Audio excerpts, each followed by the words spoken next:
today's Business Builders Podcast. My name is Tom Borg, and with me, yes, we have him back, Mr. Larry Klimek.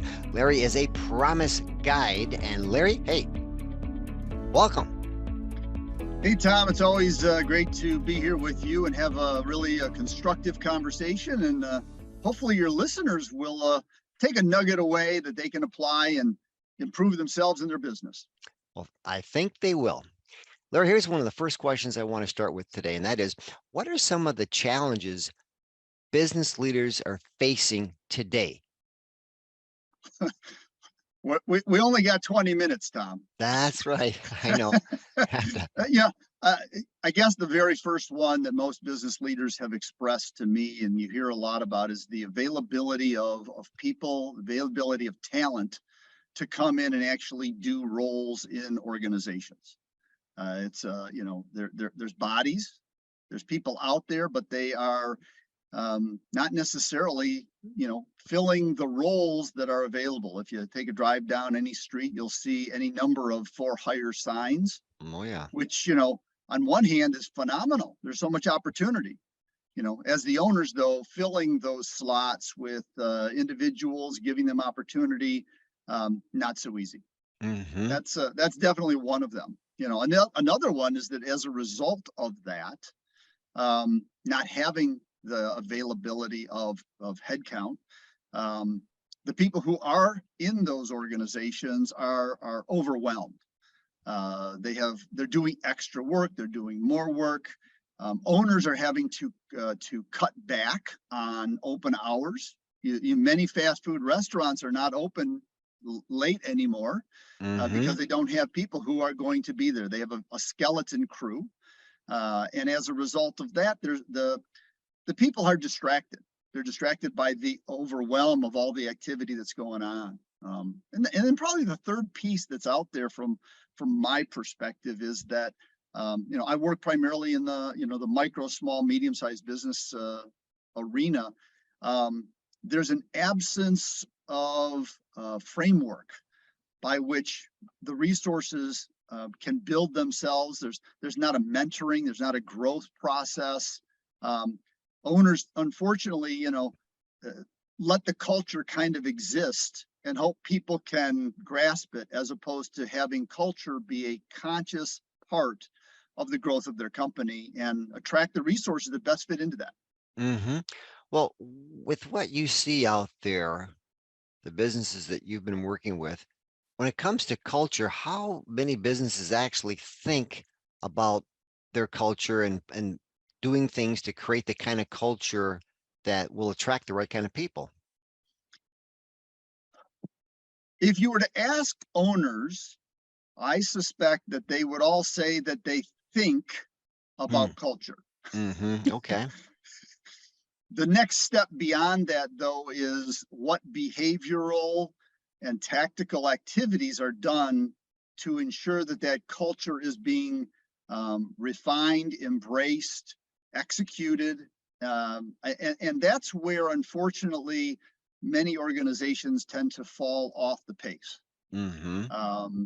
It's brutally hard, and I know that may scare some of our listeners off, but very few are willing to take the time truly necessary to come up with the framework and foundational elements of why are you in business? What is the business? What's the vision truly look like? What are going to be the core pieces of your business, your core values, your core principles? Many of them will go through an exercise with people like you and I, to come up with a vision and come up with. When we work with an organization, I hate to use the phrase, we kind of rough them up, but we push very hard back to make sure that the actual words and verbs, the language, is concise and authentic and meaningful, and not 500 words. Stuff that people can remember is top of mind, because once you have a very good, well-defined core set of principles and values and purpose and vision, everyone gels to that. And so lots of people have gone through the exercise. Many think about it. it's the differentiation in my mind that takes a company from being a pretty good company to a great company, and one that can weather any storm. Mm-hmm. The other day, I was referring this to a client of mine. I was explaining that, if you think about the human body, we hear a lot about the core, and that when you have a good solid midsection, a good core, it's, you take away back pain, you Mm. take away Right. leg pain. You can walk longer, you can jog, you can do a variety, you can lift better. And Mm-hmm. I would say that, from my perspective, the same thing applies to a business. When you have a good, solid core, a good purpose, a good vision, a good set of core values, your business is stable, it's solid, it can lift more, it weathers the storm better, it runs at a better pace. So, with that same analogy, I think that, we in the United States have generally weak cores humanistically, Mm-hmm. and small business, um, we talk about being on the proper diet, but then we drift. Mm-hmm. Right. So it sounds like, and I've seen this myself with some of the businesses out there that I've worked with, that they think having values, having a purpose, a mission, a vision, they feel that's important, but they really haven't done due diligence in spending the time to really build a business around that whole Yeah. concept. Yeah, many have gone through the exercise. Mm-hmm. Many will say they have them. They'll even nicely print them up and display them in great places. To me, that's great, Yeah. fantastic. But you have to convert words into action. You have Mm-hmm. to execute to them. All decisions, all challenges need to be filtered through that foundation. If you got a weak foundation, or if you build a foundation, but you build your house on the sand off the foundation, Mm, your house is still going to tumble. that's right. So, it's the challenge to convert what's in the core into being the natural daily practice that which the business exists. Makes sense. Makes sense. So one of the concerns that you mentioned business owners have is the lack of good talent that's out there. Uh, they don't seem to have the person power to fill the seats that they need. So what are some of the causes for this? How did this come to be in 2023?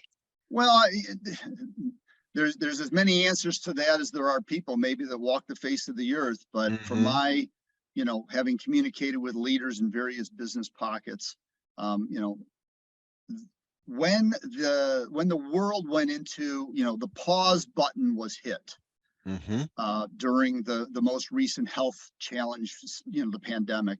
Um, Mm-hmm. a few things happened. The first thing is that, people were sent home from work, and they were given an opportunity to start to think about their job, think about the company they work for, think about themselves, think about their families, maybe for the Mm-hmm. first time in some time. So they were given a real opportunity to pause and evaluate. And I think as a result of that, some people have made some choices with respect to, you know, the career I was pursuing is out of alignment with the real purpose I have in life. And Mm-hmm. so we've had some shifting that way. Some people went, hit the pause button, and they're still on pause. Mm-hmm. They're either deliberating as to what the future is, or they've become accustomed to the pause place. And, we're still digging ourselves out of this. There are still a number of people who still are in a very bad place, and they need the support systems that are out there. I think in other cases, people, we seek the lowest level we have to exist. And so as a result of that, that has caused some people not to be re-engaged into the market space. But that's, we can't throw a big blanket over everyone that way. I think Mm-hmm. the other piece that's happening out there is that, as you and I've talked in other scenarios, there's a whole group of young up and coming resources that are entrepreneurially minded. Mm-hmm. They're wanting their independence in a new way. They don't see how working for an organization is part of their makeup, and they want to do it on their own, and so they're experimenting. They're out Mm, doing their own thing, mhm. and that is causing an absence of talent coming into the traditional market space, talent pool. Right. So it's a new breed of entrepreneur we're seeing today. People that are younger, wanting to get out there and start their own businesses. They've got that fire in their belly, so to speak, and they're willing to take some risks. That sounds like Yeah, what we're saying yeah, here. and as a result of that, the item is that um, their threshold of pain Hmm. has been muted to some degree just by the nature of the evolution of our society. When you and I back in the day, Mm-hmm. um, you know, left the bird's nest, we literally, you either learn to fly or not. Mm-hmm. And, the easiest place to learn to fly at the time was in some type of a business setting where you could go in and exchange time for dollars. Today, um, their demands are different. And so we have to respect that it's different. But as business leaders, we still need headcount. And, our society is sorting itself out. We have a variety of different uh, I should say different channels is probably a better Mm-hmm. way to say that, to gain Mm-hmm. access to goods and services that Mm-hmm. prior to the pause, um, people dabbled in. Well, now they've become pretty standard. I mean, Mm-hmm. grocery delivery was being dabbled with. That's right. Now, grocery delivery or curbside pickup are pretty normal. Mm-hmm. And so as a result of that, some of the change that has happened is good because businesses have had to pivot. They don't have the talent, they don't have the headcount, so therefore they've had to change the way they conduct business, which in some cases has made many companies more profitable. Mm-hmm. Sure. You know, I know I one example I can just think of is some of these different stores, like say a Meijer or Walmart. You saw in the last few years they've installed the self checkouts, yep. a large number of self checkouts. That's got to help their profits in the long run. Yeah, I want one person to handle 12 checkouts versus a person at each one. That's right. Yeah. Yeah, and so these are activities that are evolving. The lack of resources in the marketplace are a good and a bad thing. Mm-hmm. They're difficult during the shift, Mm.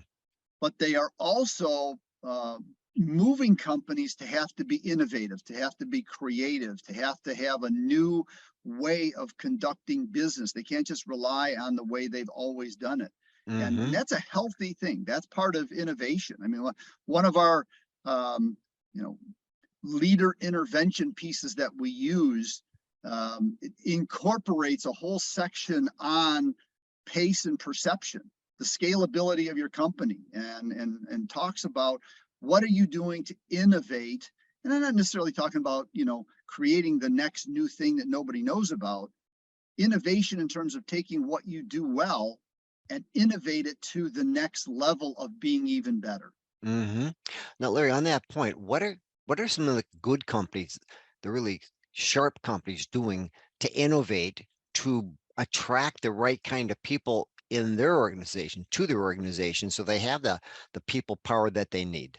What are you seeing? What would Well, yeah, I'll give you an example of one resource, one company that we deal with. They've been growing. mm-hmm. I mean, pretty substantially. And in the last since COVID, or even a little bit during COVID, they did some pivots, and they have uh, not quite without acquisition uh, doubled their revenue stream. Hmm. Wow. And we're not talking about $100 company. We're talking about a seven-figure company. Mm-hmm.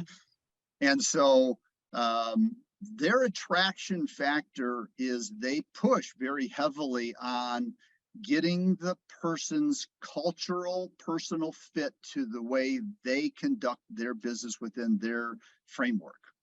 Hmm. They have found that they can train people. They cannot help people learn their culture. Hmm. Okay. People have to come in aligned to the way their business goes about being in the market space. And then they are willing to invest in developing the talent skills, if you will, to bring them into the talent part of the business. They've Mm-hmm. hired people that are culturally good fit, that are not necessarily people oriented around the service work they're going to do. Example, they hired a graphic artist into their sales department to sell. Hmm.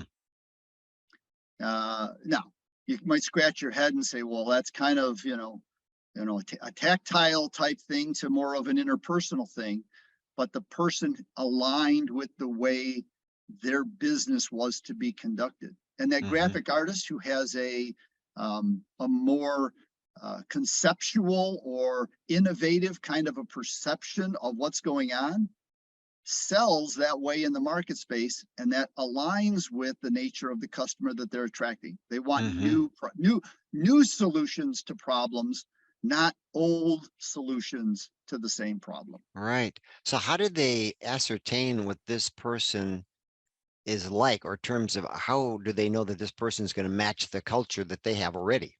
Well, they actually have one of their C-suite people Mm-hmm. is the chief culture person. Okay. So right out of the box, they have a seat at the big table for culture. Mm-hmm. They have invested the energy. They have spent hours developing their leadership in the area of culture and all the dynamics of that, diversity, inclusion, and the like. And so they have a pretty good internal energy about what their culture, how it pulses. Mm-hmm. And they do not just individual one-on-one HR interviews, but they do group interviews. They bring the person in, and there will Hmm. be a group of people that will interact with this person. Mm-hmm. Uh, depending on the level, the president of the company will actually go out to dinner with the candidate and the candidate's significant other person. That's going into depth. Mm-hmm. Yeah. um, they believe that this investment of energy and time is paid back hundreds of thousands of dollars more in the long run, because when that person walks in, not only do they know the president, but they know everybody in their group, and Mm-hmm. they understand they are being hired for a contribution. Mm-hmm. They're not Right. just a person, they're not just a number, they're not just a body. Mm-hmm. That they're a real person that has some valuable skills and attitude that they bring to the organization. So they're really an important part of the organization, not just a body filling a position. Yeah. And this goes back to our brief conversation earlier. The up and coming workforce, uh, they're struggling to find what they want to do. Mm-hmm. And maybe for the first time, what this organization is doing is letting them know this is an option. Mm-hmm. This is what this world of being involved in a team Mm-hmm. is about. You're Hmm. not coming to work here because we're exchanging time for dollars. Mm-hmm. You're coming here because your expectation, or the expectation of them, is Mm-hmm. to contribute, to Mm-hmm. find something holistic in the contribution. And as a result of that, the team wins, they win, the organization wins, the customer experience wins, and so forth. Sure. Reminds me of Paul J. Hawken. He wrote the book Growing a Business. And in that book, I remember him mentioning the fact that being in business isn't about making money. It's more about becoming who you are. Now, in this case, this organization is helping people that come into their organization become acquainted with who they are, individually who they are, Sure. and how they can become more of what their values espouse that they Yeah. become. Yeah. Yeah, that's great. That's so in that sense, that's self-development. They're help Yeah. really keeping that person in mind in terms of helping them develop themselves as a human being and having them part of their Yeah. organization. I mean, Yeah, it's unfortunate they aren't coming into the market space with that type of insight. right. We sometimes emphasize too much detail on the technical aspects of education Mm, rather than on the humanistic mm-hmm, aspects of education. mm-hmm. Um, Maybe during our day, that humanistic piece was given to us by the family center we grew up in. Not all, you know, not all functional. There was definitely some dysfunction in my group, Sure. Oh, but ours you as well. know, the reality is that our society today is got so much distraction into it, from you know your phone to your video game to any number of third party distractions. We Mm-hmm. don't get necessarily that same opportunity to get in touch with ourselves. Right. So, Larry, what I'm hearing you say then is a company that has the mindset of having the right kind of culture and value system in place, they can do a great service to the people they attract by helping that person develop that mindset of developing their own set of values and becoming more familiar with themselves. So that company really serves as not just a place of employment, but a place of growth, of personal growth. Yeah, I mean, they're in essence saying if we're going to provide the greatest customer experience, we have to provide the best team member experience. Boy, there you go. Yeah, that's it. That's hitting it on the head. And that's got to be a game changer for companies out there that haven't been doing that. They can adopt that philosophy and to look at what they can do in that respect. They're going to be doing a better job of attracting the right type of people. If we continue to look for bricks to build the wall rather than understand why we're building the wall, Mm-hmm. we're not going to figure it out. Yeah, exactly. Boy, oh boy, that's great. Well, so Larry, we got a few more minutes here. Question for you: what are you and your company? You and your company, what are you guys doing to help business leaders in this way? I mean, how do you help them develop their culture, develop their mindset about how they can be a better company? Well, one of the things that we offer on an annual basis is our leadership engagement series. This Mm, is where businesses put the business owner, the business leaders, emerging leaders, people who are coming up into the leadership arena, into mm, this. We form cohorts, mm-hmm, groups, mm-hmm, and it's done virtually so we can optimize everybody's time, because mm-hmm. that's time is a major factor in developing people. So we do That's it right. virtually, and every 2 weeks we get a cohort together on a topical basis. We cover things like purpose and vision and core values. We look at the people dynamics that go on inside of an organization. As I mentioned earlier, we take a look at the pace of the business. How is it scalable? How is it being scaled?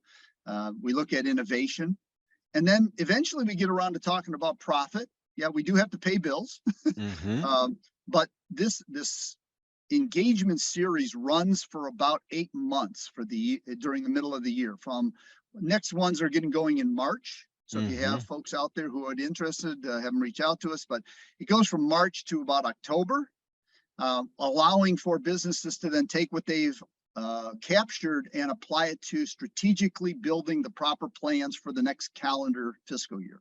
mm-hmm, And each resource in here, not only do they get a group touch point every 2 weeks, in between group touch points, there's a one-on-one with a promise guide that takes the information that is conceptual and contextual and wraps it specifically into that person, that organization. mm-hmm. So it's not just here's some good data, good luck. It's here's the quality, here's what you're hearing from other businesses, leadership, and now how are you going to actually make the action steps to integrate it? Do Mm. something with it to move you and your business to the next level. So you're then holding people accountable to take some action on these ideas that they're learning in your group. Yeah, I actually, I'm going to push it back a little bit on me holding them accountable. Mm-hmm. I help them develop the understanding and the discipline that they hold themselves to a Ah. new expectation and accountability standard. Because at the end of Mm-hmm. the day, I'm not going to be there to make the decision. I'm not going to be Mm, there to do the problem solving. We are mm-hmm. developing the mindset and the skill set that they take that back we may point out to them where they have gaps, Mm-hmm. but if they don't engage themselves, then it again is it falls short. That's brilliant. That's brilliant, Larry. So you're teaching them to be accountable to Sure. themselves. Yeah. It's a great way of doing it. Excellent. Well, all right. Well, if our listeners want to contact you, what's the best way to get a hold of you? I'll put it up on the screen, but for those who are just listening, how can they get a hold of you? Sure. Reach out to us, JKL Associates. As I said, this is a virtual offering we have coming up, but we have presence in Michigan as well as in Florida. Mhm. Find all the data at our website, www.jklassociates.com. That's got our phone numbers. That's got our email address. If you want to reach out to us, you can send it to the partners at JKL Associates, or want to send it out directly to me, send it to Larry at jklassociates.com, and we'll be more than happy to give you some insight. Outstanding. Well, Larry, thank you once again for being with us. I would like to dare to ask, we need to get you back on this program because you have a wealth of knowledge, and it's something that I think our listeners can benefit from. So, well, I genuinely, Tom, I appreciate the time. I think at this station in time, I want your listeners to take just one thing and do something with it, and build on that type of a foundation. I have been honored and blessed by that model. And if I can bring that to your listeners, it's an honor to participate. Fantastic. Well, we look forward to having you back. Thank you once again, Larry. And let's hope our listeners picked up some ideas that they can take their business to the next level.